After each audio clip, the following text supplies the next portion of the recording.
Welcome to an episode of Just Legal History. I'm your host, Mike, and today I'm joined by the host of the Down Rabbit podcast.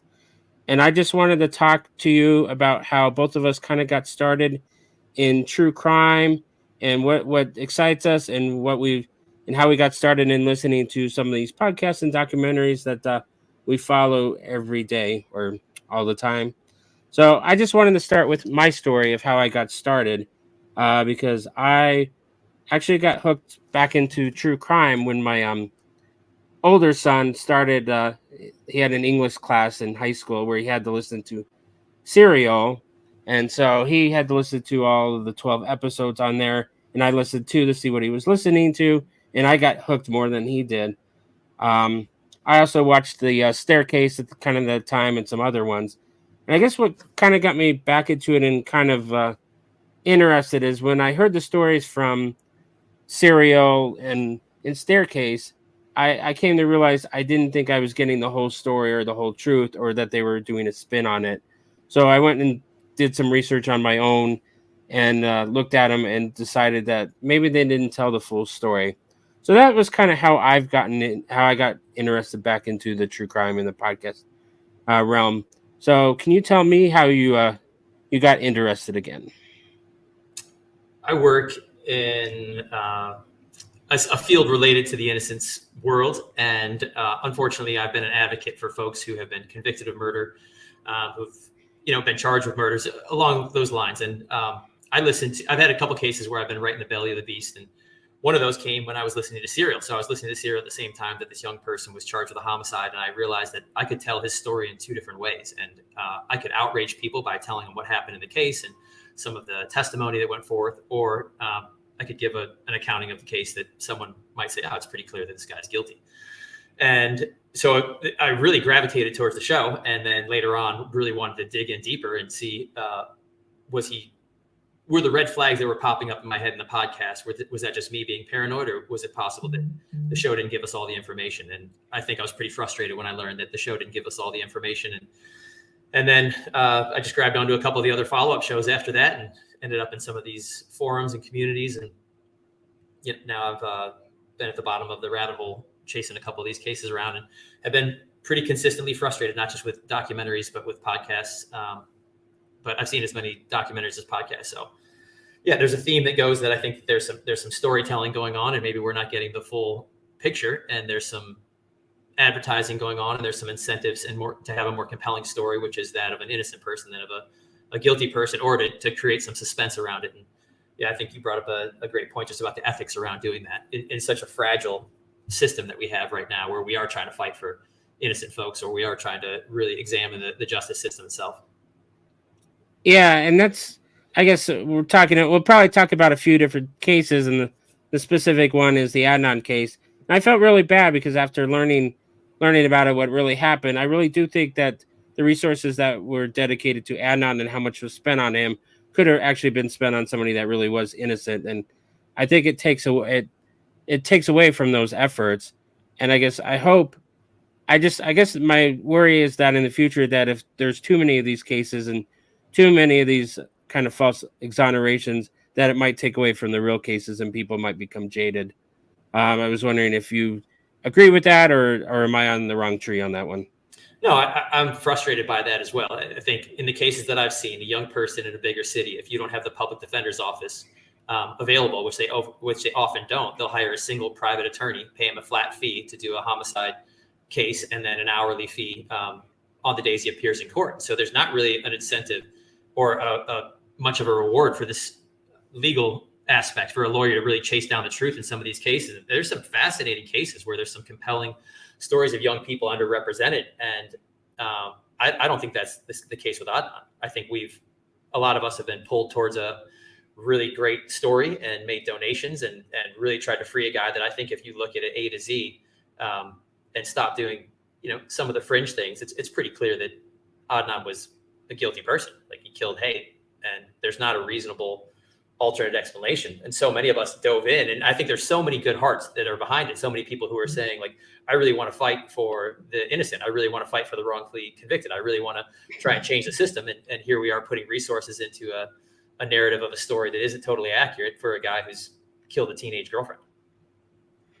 Yeah, that's correct. I mean, the people that looked at it, I don't think they had Sarah didn't really have the critical eye of understanding what was going on when she went into that case. I guess what really turned me the first time onto it was I actually went and looked at and read Jay's interrogations, and I went, that's not a story of someone that could just make that up on the fly. It was too detailed, had too many things going on, and I don't think she was very skeptical of that or understood that. And so that was what for me was it was the turning point in that case. Yeah, and to be fair to Sarah and This American Life and the team, and the story was evolving, and we're looking back on it now. But I think it's pretty clear if you listen, even at Sarah fawning over Adnan, I call it the dairy brown eye bias, where she's saying, here's this guy with these beautiful eyes, and I don't think he could be a murderer. And her friend is saying, there's no way you got a sociopath. And then I think the evidence comes before her and she can't see it. And I don't know what was happening behind the scenes. I'm guessing there was somebody that was saying, hey, I think this guy's guilty. And they had some tough conversations, but also here's a phenomenon and it's getting stretched out and there's more evidence that's popping up. And I would say I would imagine she would agree that she did not have the most critical eye. But I think she had an interesting quote. She said, yeah, people think that Adnan's manipulating me, but I'm manipulating Adnan at the same time because I'm getting this relational conversation going. And so I think that maybe the sins of serial, I'm a little bit severe on sometimes, but I don't think that's the worst example of what's happened. And, there's some of these other cases we've looked at where you can see factual misrepresentations. And I think those are egregious. And I think serials was maybe just a little bit of an emotional, I wouldn't just say it's an emotional oversight, but I think there were some pretty big errors. But part of that was just, this emotional bias, this dairy brown eye bias. I do agree with you. I don't think there was anything. I mean, there were several things that she missed that she should have gone over. I think one of the big things was she didn't talk to a domestic violence expert, so she never understood that was part of the case. So she never really talked down to even look at what happens when a girlfriend and boyfriend break up and how dangerous of a period it is after it. So I guess then, is there any other specific cases that you want to go over where you say it was more egregious than what we saw in Serial? Yeah, I'm having a really tough time with the Leo Schofield case, which was featured on Bone Valley and then followed up on the prosecutor's podcast. And so I got turned on to the prosecutor's podcast because of the Serial case. And I thought they did a really, I knew the Serial case really well. And so I followed them and was, pretty pleased when they came to the same conclusion I did. And so I listened to Bone Valley. And at this point, I've covered a bunch of cases, just researching and taking notes. And every single one I'm coming to, I'm saying, oh my gosh, this guy's guilty. I'm going Adnan, making a murderer. I'm going Julius Jones, Rodney Reed, Scott Peterson. And so Bone Valley came and I said, oh my gosh, this guy's innocent. And so I tweeted about it. And I was quite excited to not be the guy that's saying, oh, all these guys are guilty. And somebody messaged me and encouraged me to take a deeper look. And so I got the trial transcripts and I read them. And it's not an exaggeration to say that I stopped and messaged somebody to make sure that I had the right transcripts, because I thought I was reading a totally different set of papers than what Bone Valley was talking about. So Gilbert King's brilliant. It's a wonderful podcast. He's got a great heart for this stuff. But I really felt like, man, he just shaped this the wrong way. And you have obviously he's got a literary freedom to do that. But I think what happens is we get this little this Honest Abe thing. So both with Serial and then with the Leo Schofield case, you get a lawyer that's telling you that this guy is innocent. So Rabia is coming forth and she's saying this guy is innocent. So we're saying, okay, Rabia is smart, Rabia is passionate. You kind of you anchor this. She's like the Honest Abe of the case. And so with Leo Schofield, you've got a judge who is Leo's former attorney that says, hey, this guy is innocent. So I think that just sets the foundation and you build from there. And I think Gil really did that. And so as I read that transcript, this guy was so much more abusive than I thought the case led on. And that was from friends and roommates and bosses. And there was not a question of his abusiveness. Now, he wasn't on trial for being a bad husband. He was on trial for the murder of his wife. But as I read it, I thought, man, this is a really compelling case. And then when I got deeper into it and saw what they left out, I was really bothered. And, then the prosecutor's podcast picked it up. And I thought, oh, man, these guys are going to pick it apart. And they made some huge mistakes. And even if you just come to their conclusion page, it's provably wrong stuff, where they said things that they represented testimony that wasn't how it came across. And so just an example of that would say, they say, hey, for those of you who don't know, this is going to be a spoiler, but Leo Schofield is convicted of murdering his teenage wife. Spends a bunch of years in prison. You get he's always maintained that he was innocent. You get the big advocacy. And then this crazy twist happens and another suspect pops up. And in that, we go back and revisit this testimony. So Brett from the prosecutor's podcast says, we know that she was not killed in the trailer because her body was in the water 5 to 10 minutes after she died. And so she had to have been killed out on this dirt path by this canal because she was in the water 5 to 10 minutes after she was killed. Well, if you go back and you read simply just the testimony of the medical examiner, that's not at all what was said. There was a question on cross-examination. They were asking this man about the time of death and some of the markings. And they said, could she have been in water as little as 5 to 10 minutes after she was killed? And he says, yes. But it also could have been hours. There was nothing that made that a definitive fact. It bothered me so much that they said that because it was so easily verified. And I don't know if you want me to rattle off a few of those, but there were a number of them that went in a row. And I thought it just seemed for folks that are so smart and on such the right side of this, it just seemed really sloppy. Okay, yeah, we could go to more of it, I guess, kind of going down this rabbit hole. I mean, the things that were important to me that I thought were kind of like really important was where the blood was.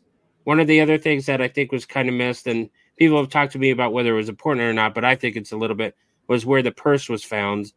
I guess I don't know if we ever heard anything about, like, did she always carry her purse or not? I know that's kind of a big question. I don't know if we could ever answer if you saw anything about that specifically, or am I thinking it's not a big deal?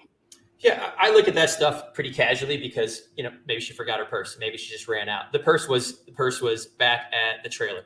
And so the state contends, and I believe, that she was killed in the trailer. And Gil and the prosecutor's podcast say it's impossible for her to be killed in this trailer because there's no blood in there.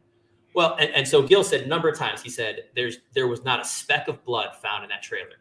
Well, yes, there was not a red droplet of blood found on a white wall. But their wording was numerous presumptive positives for the presence of blood. And so legally, they can only say could be blood, but it's either blood or it's horseradish or it's rust or it's vodka that had been colored red. They said there was Gil said that, I can't remember his exact words, but he said, in my reading of the testimony, I think that the crime scene experts knew that the murder didn't happen there. But one of the crime scene guys said he looked down and it looked like blood. And so we don't hear from any medical experts. We don't see any of the exhibits that are being talked about in court. But we know that what they said was there were numerous presumptive positives, and that the size of the blood drops were about a 50-cent piece. And they were between the blood and the dresser. They were in the threshold out leaving the room, and then in the bathroom and in the kitchen. And so it wasn't just one test, it's 2 tests. And you can eliminate almost everything. And so I think what a lot of the listeners take away is saying, okay, there's no way she was killed in the trailer because he couldn't have cleaned that up and gotten away with it. But he didn't clean it up and get away with it. He got convicted. The jury that sat there and saw the exhibits that heard the testimony said, yeah, he did it in the trailer. And so I just think it's such a misrepresentation.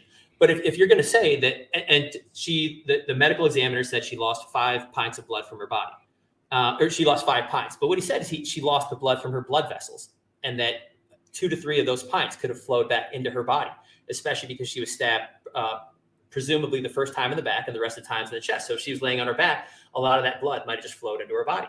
And unfortunately, I've been at some crime scenes where they just don't look like what you think.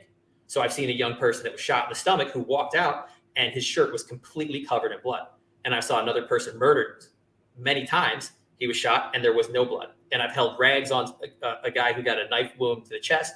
And the amount of blood sometimes is not what we would expect. And so I don't know. I think that was just so off. But then, again, not trying to spoil it here, but then the presumption is that this other person killed her in her car, stabbed her 26 times. But there's not a drop of blood in her car. And so both podcasts then make this incredible jump and say, well, I think that he was embarrassed that he wanted to rape her. And so he really raped her out on this dirt path where some of her blood was found. But they don't include extensively that on this dirt path, the crime scene folks found her blood and they examined it. And it's like a shoe print and a half. and it's very still. And they just said, this isn't the crime scene. They looked at it right away. It says it's not the crime scene. There's no scuff marks. There's no splatter marks. So we say, okay, it can't be the trailer, but then we ignore the fact that that same method of examination is not used in the car or at the crime scene. And if you look at the crime scene photos, the only one that's posted on the prosecutor's podcast is cropped to be zoomed in. It looks like a lot of blood, but if you show the whole outlier of the picture, it's not a lot of blood, and it looks like a leak. It doesn't look like a crime scene or a scuffle. And and then you've got to explain how her blood ended up in the trunk. So the neighbor, who you discredit right away when you call her the busybody, and I think most of us don't like busybodies, so we didn't think that she was a very consistent witness. Well, she said, without knowing anything that happened, she said, I heard this big fight. I saw Leo carry something sheeted to the trunk of his car. Well, Michelle's blood is in the trunk of the car. Her blood is on a Downy bottle, and then there's a human blood stain that's large enough to be seen from outside of the car on the carpet. So they could only say that one was human blood, but on the Downy bottle, it was Michelle's blood. So how does her blood get in the trunk? And I think even like, I don't want to say a common sense examination is, but say that the part is true where Jeremy stabs her on the dirt path. Okay, well then he's got blood all over him, right? And then he gets back in the car and he drives it 7 miles. Well, he doesn't get any blood on the steering wheel, on the door. He doesn't get any blood even after the stabbing. He doesn't get the blood anywhere. And then you say, okay, well, let's be graceful and say that he wiped the car down. Okay, so then he wipes the car down. He walks up, he throws away the knife, and then he changes his mind and says, you know what? I just killed this lady, and there's her car. I'll go back down to this dead lady's car, and I'll steal the stereo. So he goes back down. He steals the stereo out. You have to believe that there's a wet spot of blood on his arm or something, and it somehow transfers from his arm to this Downy bottle, but gets nowhere else in the car. I just think that's a pretty big stretch. And, there's a number of those that came up between the podcasts that weren't just, I would call social stretches, but that were factual things, where at one point Brett and Alice said, the alibi is impossible because Leo would have had to have driven 120 miles an hour after he killed her back to his father's trailer to tell him what happened to get his dad's house, to get his dad's help. And they do a little bit of the math and they give the miles. Well, what if he used the phone? What if he went to a payphone? Then he doesn't have to drive 120 miles an hour. It's not even reasonable. And Leo himself gave a written statement where the times were different and less favorable to him than what happened at trial. And so, to make those determining conclusions based on things that aren't accurate, I think it's really dangerous. And I think that, what I think you see this happen, you get this honest Abe bias that comes in with Scott Cupp. He's a judge. Why would a judge vouch for somebody? And then Gil gets it, and Gil tells this incredible story. The music's wonderful. And I think Gil's got this, this Derry Brown eye thing where he's looking and saying, man, Leo isn't this bad guy. I'm gonna round the corner a little bit. And then as listeners, we're sitting here and the truth is getting sieved out, and some things they're telling us about, and they're leaving a few things out. And Gil did a really good job, and the prosecutor's pod did, including a lot of the negative stuff about Leo, but not all of it. I mean, how we're going to say that the busybody neighbor was just a total loon, and we're going to not say that she said the dad was cleaning the carpet. Or say, I'm sorry. So let me be clear. The busybody neighbor said the day after the woman disappeared, Michelle disappeared, that she saw Leo cleaning the carpet. And we say, oh, this woman's just crazy. She's just making anything up. But you've got 20 podcast episodes between both of these shows, and neither one of them mentioned that Leo's father testified that he returned a carpet cleaner the day after Michelle disappeared. So this time when he's supposed to be searching for her, he has this memory. Oh, right now I should go back to Leo's trailer and return this carpet cleaner. That's insane. But if you listen to the podcast, they say, well, they never found the carpet cleaner. I don't know. I think that's silly. Correct. And the other thing I wanted to ask you about, did Gilbert mention one of the things that they went back and forth on Twitter a long time ago was the bed sheets and where they were missing. Did he emphasize that, or did he even talk about that? I don't remember if he did on his podcast on his show. Well, I think that would be one of those examples of something that wasn't emphasized. But the neighbor says she sees Leo carrying something sheeted out to the car. The cops go. They say the bedroom's in disarray. The bed sheets are missing. That's a small thing, but the neighbor, she didn't know the bed sheets were going to be missing when she said that. I think it's important to remember the order, right? That the car is broken down. The car is broken down. It's found 7 miles away from the car. The next day, the dad finds us in this impossible spot. We cannot disregard how remarkably unlikely it is he finds us. So the cops go to Leo's trailer. Leo's dad lets them in at first, and then says they can't search the place. So they just walk around. Leo's not a major suspect at this point, and they walk around and start talking to neighbors. And the neighbor says, yeah, I heard this crazy fight the other night. I saw Leo back the car up. He carried something sheeted into the trunk of his car, and then he drove away. Well, and then you've got the sheets. That's small. The sheets are small, but the blood in the trunk is incredibly important. And, when you line it up like that, it starts to make a little bit more sense why this jury convicted him. Yeah, it's pretty obvious why at the time that they had. They didn't have any counter story except, later, I don't know what it would have happened if Jeremy and his story had shown up at the time, and that's what they counter with. So yeah, it was pretty. Even the Brett and Al say it was pretty obvious of why they convicted at the time, that there was real no counter story. So that, at least they got that. I guess the only thing, one other thing was I guess I'm trying to understand or remember how long it takes to, for blood to congeal. So, I guess, so if he would carry her in the sheets, like he'd pull her out of the trunk with with her in the sheets, and then some of the blood would leak onto the dirt, and that would probably make that those little spot or the shoe print spots on the dirt. Yeah, I think the important answer that I can give here is that I don't know. I'm not a blood expert. I Googled it and I looked it up, and it said blood can remain, viable to flow out for a number of hours, and it really favored what my opinion would have been. But I can't say that. And I think it's really important when we look at these podcasts, when we're trying to free someone who's in jail, who's gone through the appellate process, and we're saying this, the lawyer messed up, and the jury was messed up, and the cops were crooked, and the judge messed this up, and the appellate court messed it up. I think we might be the messed up ones, because we're listening to these podcasts, and you shouldn't trust me because I do a podcast, but we're listening to these podcasts and we're saying, oh, these guys are telling the truth on this. But if you're looking at these cases specifically, there was no medical expert that came on. There was no opinion shared. There was no analysis of the blood. We didn't see the exhibits that were before. We heard Brett and we heard Alice and we heard Gil say there's no way the murder could have happened in the trailer. Well, says who? It's an opinion, and of course it's a wonderful opinion, and I think it's so unlikely that what I think happened, but I think that's what happened. I think Jeremy did not commit this crime, and I think if you look at Jeremy's confession, it is really wobbly. Mm-hmm. If you pick a few pieces out of it, it's really good. But if you look at it end to end, and if you look at how it progresses, it's not a good confession. I think if Jeremy recanted right now and they tried to convict him of her murder, there's no way they could do it. I don't think Brett could do it as a prosecutor. It's just the blood evidence isn't there, and his confession is bad. It's all over the place, and that's why the process worked. Jeremy was before the court 3 times. The first time he denied it, the next 2 they said this guy's out of his mind. Oh, so I guess not to switch. I'm not switching, but it is funny the comparison how Adnan got lucky in Maryland, and all he had to do was somebody at some time confessed or said they wanted to kill her. He gets out. In Florida has this one.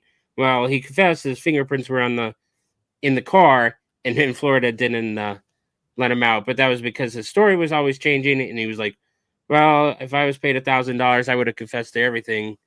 Anybody that was killed in Florida at the time. So yeah, they didn't take him too seriously. The only thing to take Jeremy somewhat serious was at least his fingerprints were found in the car, which is more than normal. You normally have to be very wary of jailhouse confessions because we could see that why people would do it. Jeremy was a lonely guy. He had, I think this was after his grandmother died, so he had nobody that would come visit him. He had no money for things in the prison, so he'd be like, okay, well, you give me some money, I'll confess and you can get out. So that's why the justice system normally is very cautious of late confessions like this. Yeah, but it's compelling. You've got a fingerprint in the car. You have Jeremy had a knowledge of the spot. His old girlfriend said that he had sexually assaulted her in that area. You've got a crazy criminal past. I think if you're on the jury for Leo Schofield and this Jeremy evidence is brought in, that's got to be beyond a reasonable doubt. I think the discussion about Jeremy is a social discussion. And I think it's more about the way the podcast represented than whether or not Leo would deserve an appeal or a new trial or any of that. Of course. It's insane to have those 3 in combination. But if you look at the progression, the first time they went to speak to Jeremy says, they don't tell him what it's about. They come and they say, hey, we've got to ask you about these fingerprints in this car. He said, oh, was the stereo stolen? Was it on I-4? And they say, yeah. They said, oh, I used to steal stereos up there. That was my thing. And so Okay, he denies it. They get him into court. He says absolutely not. He said, but if you want to, and I'm mixing some things here today with what at the timing when he said it, but he said essentially he's like, if someone wants to pay me $1,000, I'll confess. And then then they hire O.J. Simpson and Casey Anthony's investigator. It's such an interesting thing, and he comes and speaks to Jeremy, and then Jeremy confesses. But then Jeremy writes a letter, and this part they tell in the podcast. Jeremy writes a letter and he confesses to every murder in Polk County. But in that letter, he also says that he also asked to have other prisoners released for these murders. That's the part that was left out. And I haven't verified that. That's what I've been told by someone in Polk County, that's what that letter said. So I'm trying to get a hold of that. So I'll be careful. I have not verified that personally, but that's what I was told, was that in that letter, he also made a plea to release other prisoners. And so then his confession gets way better. So, and you've got to keep in mind, the guards are listening here. They're talking to Jeremy about the podcast, and this network you have in prisons where these folks smuggle in cell phones, right? To believe that Jeremy couldn't have slipped a little information about, say that there was $10 in change. And then his confession improves. But some of the stuff just doesn't make any sense. Mostly that he said, I stabbed her in the front seat of her car. That has never changed. And there's no blood in there. There's no cast off. There's no drops. There's no drips. And then the other stuff it gets added at the same time. It says, I wrapped her in some tarp. Well, there's no tarp. Gil says, well, I see some tarp in the back of one of my pictures. So you can look at the picture and you can judge for yourself if you think a crime scene would have missed a bloody tarp. You asked about the purse before. Well, her purse was, her purse wasn't found at the crime scene. Well, maybe she didn't bring it, but her shoes weren't found. And I think it was Brett that said, well, they might have just floated away. Well, it's a closed canal. They had divers out there. Of course they looked for her shoes. Her shoes weren't there. Okay, that is interesting. I don't think Jeremy would have taken those. So that is a good. There's a whole bunch of small details that go the other way. Because I would think, like, if Michelle had gotten stabbed in the car, the first thing she would have kind of done is that after she got out, she would have ran, and so you should have seen like a blood splatter, like of drops, like all over it until she was caught again. If Jeremy's story was correct. Yeah. Well, let's give him the benefit of the doubt and say he gets the first stab wound in her spine, and it wasn't there. But say he stabs her in the back and she falls out of the car, and the knife, doesn't have any cast off, or he's able to clean it up. Well, then she's on a dirt path. She rolls over onto her back and she gets stabbed 20 some times in the chest. But there's no scuff marks. There's no knee marks. There's nothing. There's no splatter there. There's no anything. It just looks like a car leaked. And there's not a lot of blood. And so then you're going back to the original contention that 5 pints of blood fell out, or maybe you want to say it was 2 pints. You look at it, you look at those photos, and you have to make a determination yourself. And then you've got to say, well, the crime scene folks, the folks that are experts in this, the first spot they examined, there's her body in the canal. Where do we think this murder took place? Well, there's the dirt. Let's look at that dirt. Let's collect some of the dirt. There's some blood in that dirt. Did the murder happen there? We're trying to frame Leo Schofield at this point. They look and say, oh, it didn't happen there. So there's no scuff marks. And so that's the thing.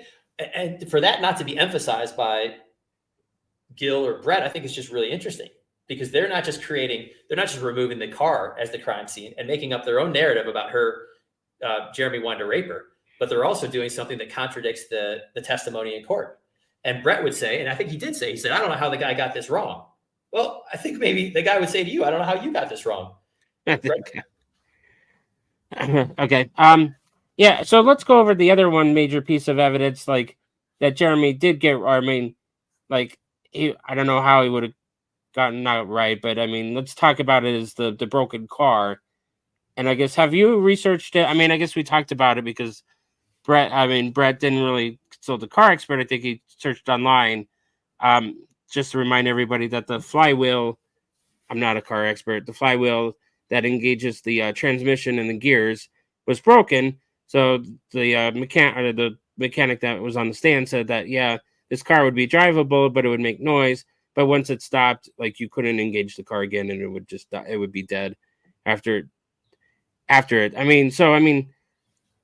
That is a serious damage to the car. So I know when I was driving when I was young, I blew out a clutch, but a clutch it was a lot different than this automatic, and I blew out the clutch over a long time, a period of being an inexperienced driver and going uphill with too much clutch. But so this flywheel, how did it get broken? That's, I guess, the big question, because Jeremy proposed that they were going along that dirt road. He puts it in park, which to me would sound like it would damage the car, and then would stop the car. So, but you wanted to talk about that too, right? Yeah, let's be critical of that. So in one of Jeremy's later, so the car broke down, and the Mazda technician said that car would have been running, like you said, would have been running loudly, but it would not have broken down while it was driving. That's really important, simply because that's not what they talked about in the podcast. If they mentioned it was a graze. And so one of Jeremy's later confessions, not an early confession, you've got to remember that all these podcasts are coming out. And these trial transcripts, they get passed around the court, or they get passed around the prison. And there's a whole network of folks communicating. I'm not saying someone spoke to Jeremy, but you have to acknowledge that there's a possibility someone spoke to Jeremy. So in a later confession, you've got to believe that 30 some years later, Jeremy just remembered, oh yeah, by the way, when she was trying to drive away, even though I've gotten all these other parts of the story wrong, I jammed her car into park. Well, let's think about what would happen to that car. How fast would you have to be driving for that to happen? 2 miles an hour, 5 miles an hour, 10 miles. We don't know. There was no mechanic that ever testified to it, or even that was on the podcast about it. So would that car have left a skid mark? I would say the car would leave a skid mark. If you came to a screeching halt and that would be the spot where the body was, well, okay, let's just say they missed those skid marks. We don't know. Brett and I, we don't change our own oil. I got clean fingernails. There's no way. Brett Googled it. And Alice made a joke. She said, oh, you got, and he presents it as if it's a fact. And Gil acknowledges in their interview together, he says, well, there was a separate opinion. But I mean, if we're doing an investigative podcast, if we're talking to an audience about trying to free someone that killed a teenager, and we're saying a major piece of evidence is that this guy in his whatever seventh confession said that he jammed this car into place and that must have broken the flywheel. Well, let's at least say, well, the Mazda technician said that's not what happened, but we think that guy got it wrong. Well, how long could it have driven after that? How fast would it have to be going? It was 7. He drove at least 7, or he drove 7 miles from there, at least 7 miles from there. And so I just don't think that's anything. Do I know how the car broke down? No, I've got no idea. And I don't think anybody else does, except for the people that were there that day. But I think it's negligent, and maybe it's fun to take these guesses. But when your audience is, paying to listen, and there's advertisements for Lexus or whatever we've got on there, I think there's at least an expectation that you'll present the full scope of the evidence instead of just winging it. They just got an auto mechanic to come on and speak about it. That would have meant a lot more than clean fingernail Brett telling me what happened. And it's also just an imagination. You're making stuff up. So that was a little too extreme. I'm sorry. I'm not saying he's making stuff up. I'm sure there was some stuff on there, and that could be what happened. Yeah, I guess it would be good to know. I mean, that is an important piece to know how that car had gotten broken. The other thing I wanted to ask you about, I guess I was kind of confused. How busy of a street, or do you know where that car was actually at the side of the road? Do you know what type of road it was? So you're talking about the dirt path, or where I-4 and 33 meet? Yeah, I-4 and 33 meet. I don't think I could add anything that was relevant to that. That would be of value. I think, it was been referred to as a major interstate. You could look on Google Maps and you can see where those two things meet. They're both pretty big roads. No, the only reason that I brought it up, I was kind of confused how a car at the side of the road went 2 days without being tagged by a trooper or anything. Yep. I mean, I'm not saying it can't happen. I was just always confused, how a car at the side of the road that nobody saw it, and no cop pulled it over to check what's going on. Yeah, I'm really careful with things like that, where sometimes wild things happen and sometimes unexpected things happen, and regardless of how you look at this case, one of two remarkably unlikely things happen. Either Leo is guilty and a guy just came along and stole a stereo out of his car who happened to be a murderer. That's incredibly unlikely. Or Leo's dad found this body set. So this is the thing I come back to. Picture where you are right now, and then picture 7 miles away. And then think to yourself, they left this car about 1 a.m. Leo's father, who was not on trial for this, but Leo's father woke up the next morning. He told someone to meet him around the 33 intersection where it intersects with I-4. He drove to this intersection. He pulled up 50 yards away. He walked on this canal road. He walked into the brush. If you see these photos and you trust the people who were on the scene, they said there's no way that his dad could have seen it. You had to walk through the brush and stand and look over the ledge. And she's under a board. And then he lies about it. and says, I saw her smiling at me. She was floating and I saw her smiling at me. He lies about his search to the point where in the trial, Aguero, who's the prosecutor, says that Leo Schofield Sr., the father, finds the body and he tries to explain how he found this body, this remarkable thing. So he goes into this long description of this long search that he's got, which I think Brett called a methodical search, Gil called a search, or Gil called methodical, not grid-like.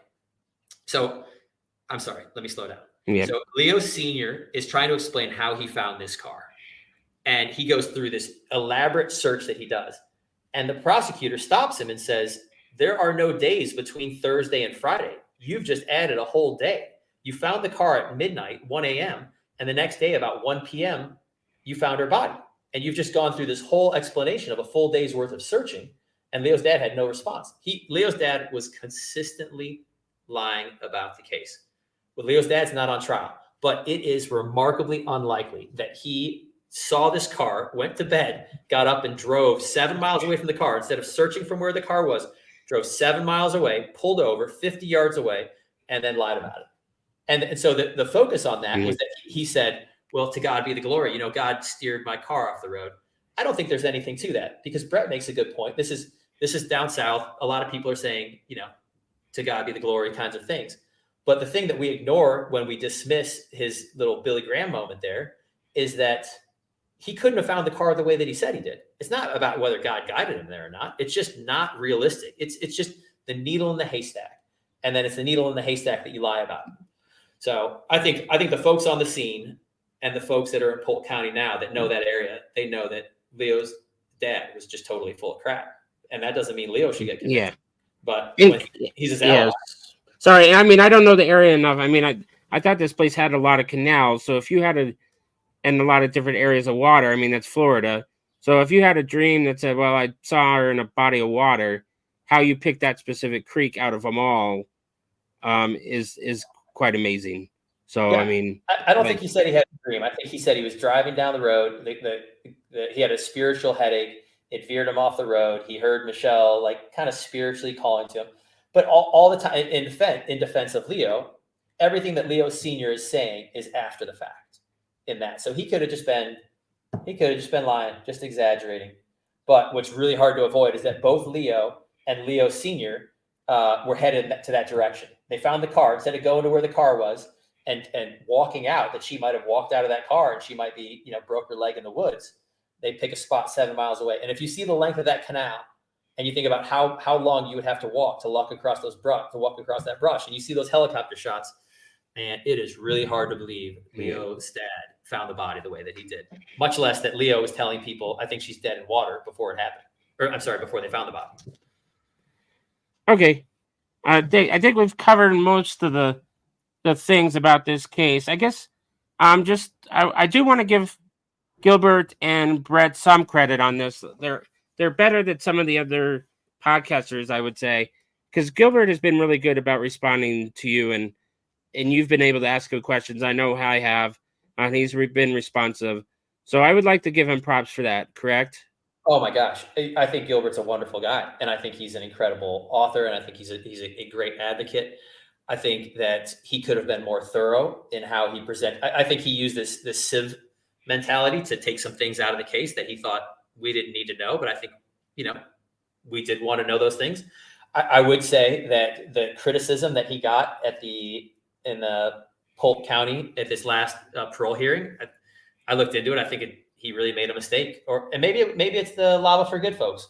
But if you care, I'll post it maybe next week. But they had really criticized him for how he presented some of his evidence about something his dad said, but it would be too long to get into now. But he really did edit out something that was, I think we would ask him to explain it instead of me just saying what it was. But I think he's brilliant. He's got the right. I mean, him and I, we would sit next to each other and say, hey, we've got to get these innocent folks out of prison. Hey, we've got to help reform the system.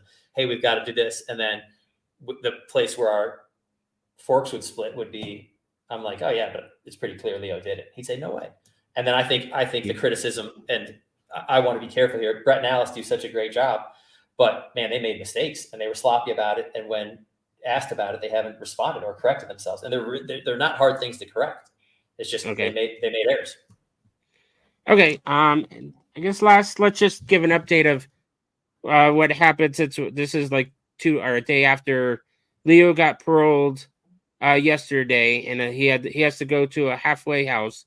I guess. Do you know how long he's got to? Does it 6 months or like a year that he's Yeah, got to spend time there? they did publish that at some point. The number that rings in my mind is a year ish, and I think he's got another check in. It sounds like there could be there's a potential to have an earlier visitation of that. I think I shouldn't say that with authority, but there's still some concern because he could reoffend. He's got a curfew. He's got to be accounted for all the days, and so Bone Valley, they're saying, hey, this guy is innocent. He shouldn't have any of this. And some other folks are saying, well, even if he's guilty, he served his time and it's time for him to get out. But he's not out of the woods yet. So I think they're going to continue to advocate. They're going to hope he gets exonerated. I don't think there's a snot's chance of that happening. And then we'll see. So I don't think the story's over yet. And Leo seems like he's doing great, man. Everything that folks talk about, his influence, if you heard the people testify on his behalf, it seems like he's been more than a model prisoner. And I think those of us who think he's guilty, the criticism would be that he hasn't been honest about what happened with his abuse of Michelle or whether he killed her or not. Yeah, and the one thing I just wanted to leave with kind of on that is hopefully, I mean, we both agreed that he was abusive before to Michelle, even if he killed her or not. So hopefully he's learned his lessons. He's learned what his triggers are over the last 30 years. I know that he married someone, has a stepkid, or she had a kid, so has a stepkid. So hopefully, I mean, I think he has. So hopefully he's learned his lesson, or at least being about being violent. So and hopefully he won't reoffend and he'll move on. As I said, yeah, you're right. I don't think they're gonna do anything to exonerate him. I mean, I think it'd have to go through the governor, and I don't think the governor is going to do anything with this case to give him a pardon or anything. So. And his wife, she's lovely, and their daughter is incredible, and he's got an amazing support system around. I think he's really geared for great success. I think those of us who think he's guilty think it's, he's going to always just drag that with him, that, he did this and he's got to keep that secret the rest of his life. And that wraps up my interview with the hosts from Down Rabbit. Thank you all for listening. Sound credit Galactic Rap by Kevin MacLeod, Incompetech.com, licensed under Creative Commons.